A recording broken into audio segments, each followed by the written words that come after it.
नमस्कार दोस्तों, मैं संदीप धनौरी हाजिर हूँ आपके बीच एक और नई कहानी के साथ। आपको अगर ऐसा लगता है कि हमारे संत समाज ने भारत माता के लिए कोई लड़ाई नहीं लड़ी है, तो आपकी यह बहुत बड़ी भूल है। वैसे इसमें आपकी कोई गलती नहीं है, क्योंकि भारतीय इतिहास से न जाने क्यों नागा साधुओं का युद्ध हटा दिया गया।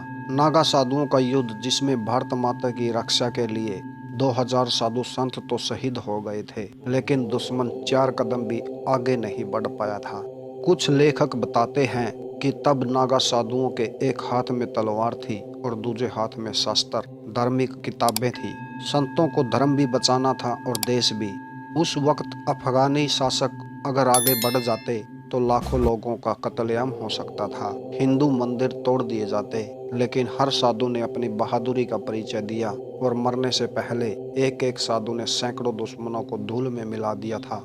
जब काबुल और बिलोचिस्तान की ओर से आक्रमण कर मुसलमान जोधपुर आए तो चारों तरफ हाहाकार था। मंदिर तोड़े जा रहे थे और कत्लेआम हो रहा था। मुस्लिम शासकों ने हर व्यक्ति पर भारी कर लगा दिया था। तब अटल सन्यासियों ने मुस्लिमों को परास्त किया था। यह नागा साधुओं का युद्ध इतना छोटा था कि किसी की भी इस पर नजर नहीं पड़ती है। इसके बाद अहमद शाह अब्दाली से साधु संतों और नागा साधुओं ने जो युद्ध लड़ा, वह युद्ध हर भारतीय को मालूम होना चाहिए। सबसे पहले तो आपको बता दें कि आप इस युद्ध की विश्वसनीयता को जांचने के लिए कुछ किताबें पढ़ सकते हैं। इनमें सर्वप्रमुख पुस्तक है भारतीय संघर्ष का इतिहास। वैसे आपको बता दें कि दशनामी अखाड़ों का जन्म ही धर्म और देश की रक्षा के लिए हुआ था। मुस्लिम शासक एक के बाद एक भारत पर आक्रमण कर रहे थे और लोगों पर जुल्म कर रहे थे। तब साधु संतों ने हथियार उठा लिए थे।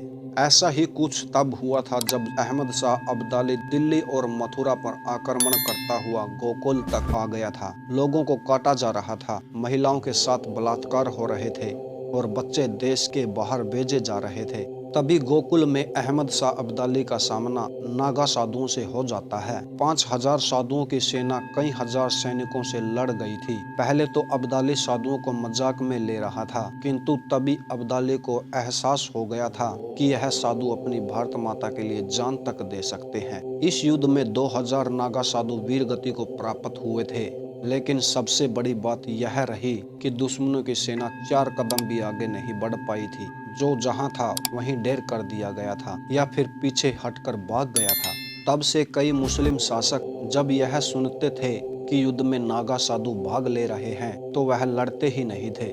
देश का सबसे बड़ा दुर्भाग्य कि आज हम औरंगजेब को याद रखते हैं, जहांगीर को सपनों में देखते हैं और ऐसे भारतीय वीर योद्धाओं के बारे में कुछ नहीं जानते हैं जो देश और धर्म की शान है। इस प्रकार से साधु संतों ने देश की आजादी के लिए भी कई युद्ध लड़े हैं और अपनी कुर्बानियां दी हैं।